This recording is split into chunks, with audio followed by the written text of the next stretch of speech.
Assalamualaikum warahmatullahi wabarakatuh. Melanjutkan pada semester 4, yaitu pada indikator pencapaian sejarah kebudayaan Islam. Pada poin pertama itu menjelaskan dan proses berdirinya dan sistem pemerintahannya Islam.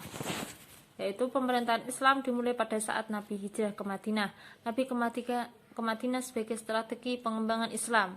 Nabi menjadi kepala negara pada saat hijrah ke Madinah karena pemerintahan oleh para wakil suku diawali pemerintahannya Nabi membangun Yasteb atau Madinah. Beliau mendirikan masjid, membentuk persaudaraan antara kaum Muhajirin dan Ansor, membentuk persahabatan dan pihak selain Islam, membentuk pasukan tentara, serta Nabi membentuk piagam Madinah pertama negara Islam. Maka dari itu Nabi Muhammad SAW adalah pendiri negara Islam pertama. Poin kedua yaitu mengidentifikasi pemerintahan Islam tentang rentang masa kini, minimal 4 pemerintah.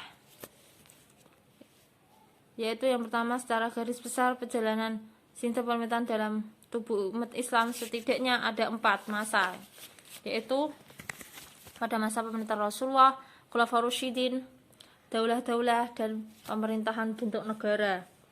Yang pertama yaitu pemerintahan Rasulullah SAW. Pemerintahan ini dipimpin langsung oleh Rasulullah. Jikalau ada permasalahan, selalu ditanyakan kepada Rasulullah, kemudian diberikan solusi dan jawaban. Selanjutnya itu pemerintahan Khulafaur Rasyidin. Pemerintahan yang tidak bermewah-mewahan, sederhana. Jikalau ada permasalahan, disesuaikan dengan musyawarah atau mufakat. Yang ketiga yaitu pemerintahan daulah-daulah. Banyak sekali kemajuan dalam pemerintahan ini, meskipun ada juga kemunduran ketika para penguasa bermewah-mewahan dan terjadi perebutan kekuasaan. Yang keempat yaitu pemerintahan dalam bentuk negara-negara. Pemerintahan mulai menata administrasi negara dengan baik, mulainya adanya gubernur dan lain-lain. Pemerintahan yang dilakukan terstruktur, tidak berdasarkan kerajaan-kerajaan lagi. Selanjutnya yaitu pada poin ketiga, tokoh penting pemerintahan Islam dan kontribusinya. Yang pertama yaitu Umar bin Abdul Aziz, merupakan khalifah ke-8 pada masa Bani Umayyah yang membawa Islam menuju kejayaan.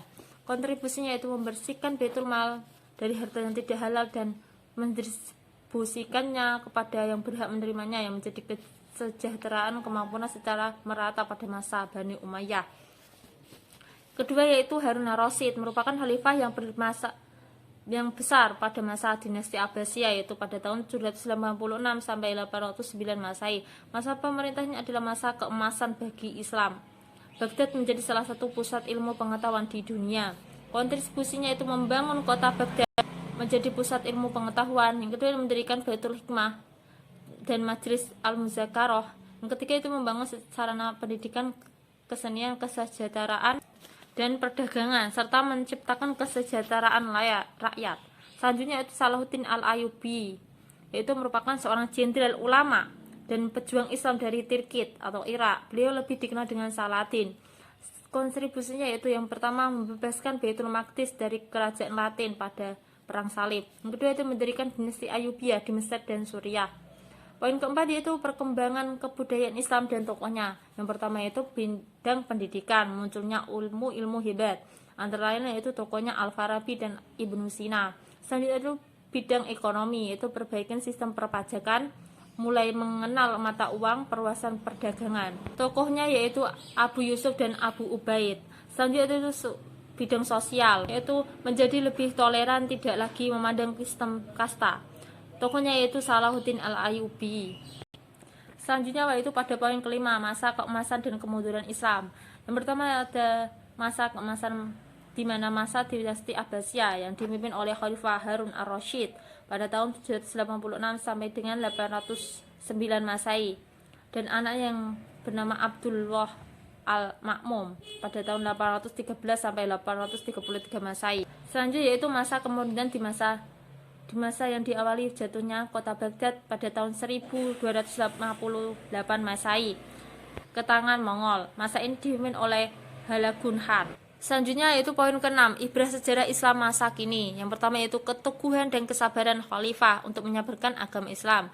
Yaitu dengan melihat bagaimana para khalifah memajukan dan memakmurkan Islam menjadi pengingat untuk kita bahwa kita sebagai umat Islam berani dalam pertahankan Islam. Selanjutnya itu khalifah terdahulu sangat gencar dalam mengembangkan ilmu pendidikan. Itu sebagai motivasi kita juga untuk selalu mengembangkan ilmu yang kita miliki. Sekian dari saya. Wassalamualaikum warahmatullahi wabarakatuh.